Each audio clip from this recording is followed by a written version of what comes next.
Un poids repose sur moi et m'empêche de me relever. Il me faut un petit moment avant de réaliser ma situation et de commencer à paniquer. J'ai tué un homme et son corps inerte repose sur moi. Impossible de le repousser, plus je force et plus je panique. L'obscurité environnante ne joue pas en ma faveur, et soudainement, il me semble entendre des bruits de pas. Retenant ma respiration pour essayer d'écouter, je n'entends plus rien. Je profite de ce répit pour essayer de bouger, et petit à petit je parviens à m'extirper d'en dessous du corps de mon agresseur. Assise au milieu des ténèbres, j'écoute le brouhaha qui règne ici. Le silence n'existe pas. J'entends des craquements et des grincements lugubres, comme si le monde menaçait de s'écrouler sur moi à tout instant. Je suis comme prisonnière d'un titan de ferraille et de béton. Il me semble aussi entendre des bruits d'écoulement et des sifflements ressemblant au bruit du vent. Peut-être qu'une tempête fait rage à l'extérieur. Je pense à Faïs, perdu quelque part par ici. J'espère que l'oncle Fault ne l'a pas retrouvée. Je ne veux pas qu'elle revive les mêmes horreurs. Nous nous sommes échappés pour fuir cet homme horrible. Ce n'est pas pour qu'elle retombe sous son joug lubrique. Déjà que ma pauvre petite sœur se sacrifiait pour me préserver des vices de notre oncle. Je m'en veux tellement de ne jamais l'avoir compris, jusqu'à ce jour fatidique où je l'ai vue allongée sur elle. Je me déteste. Je me hais de ne pas avoir été capable de protéger ma petite sœur.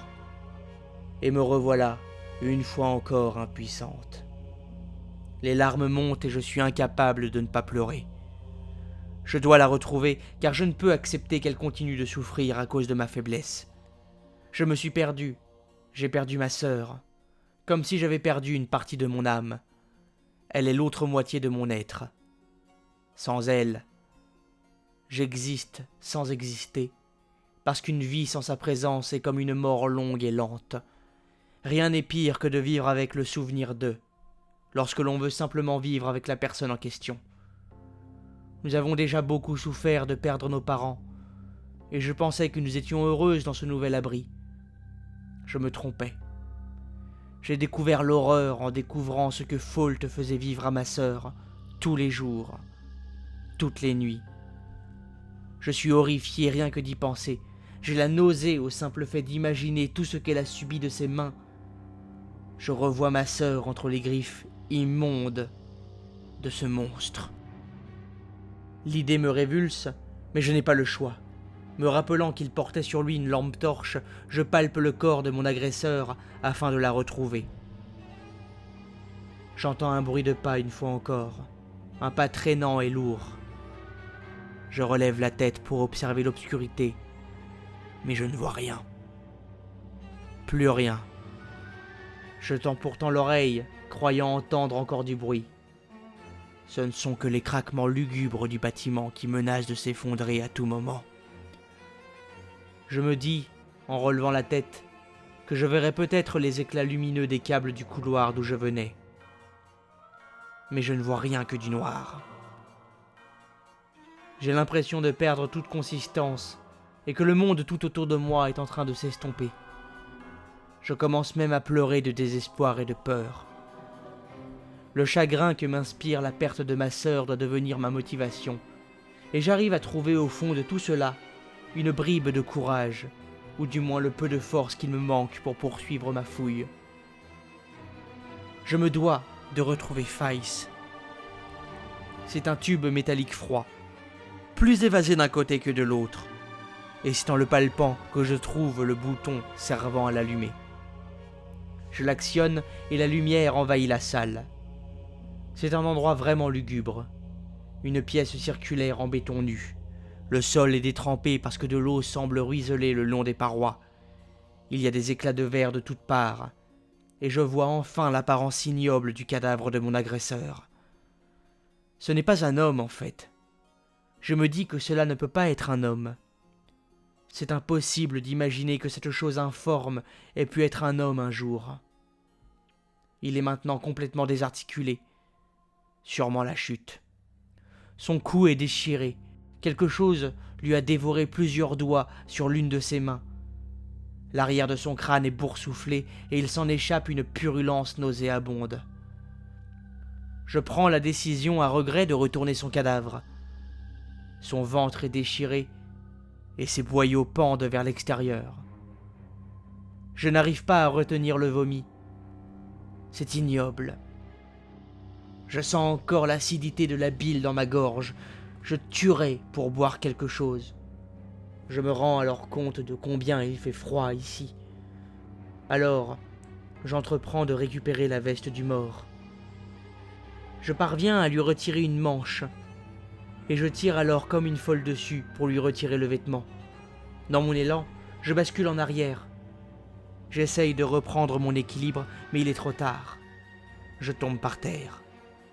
Je regrette de m'être échappé de l'abri en robe, parce que j'ai les fesses contre le sol trempé. Je suis toute mouillée. Assise à même le sol, je suis frigorifié. Je regarde autour de moi. La pièce n'est pas si déserte que ça. Des brancards sont retournés çà et là. D'innombrables outils jonchent le sol, en plus des éclats de verre. Scie à os, seringues, divers bistouris. Je constate qu'il y a aussi des meubles et des équipements électroniques disposés un peu partout autour de la salle.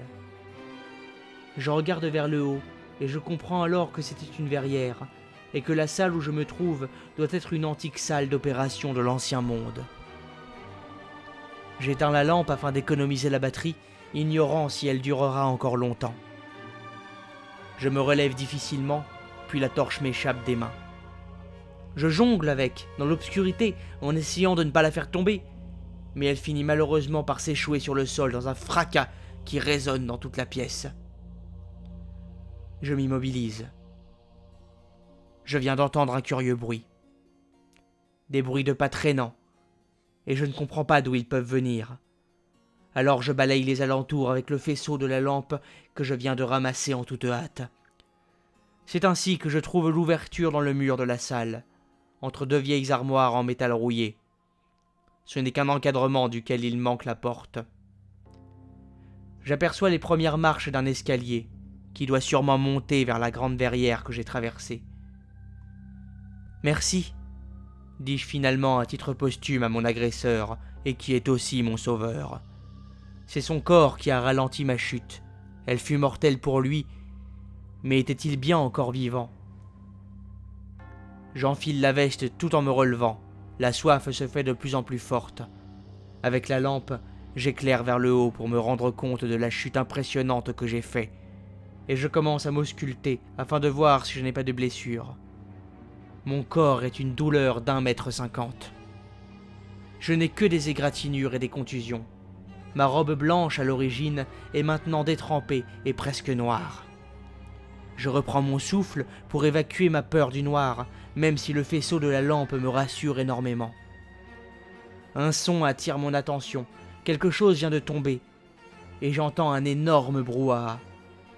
Une personne vient de chuter dans les escaliers. Je dirige immédiatement la lumière vers l'entrée de la pièce et je me rapproche lentement parce que j'entends une forte respiration. C'est peut-être Faïs qui vient de tomber.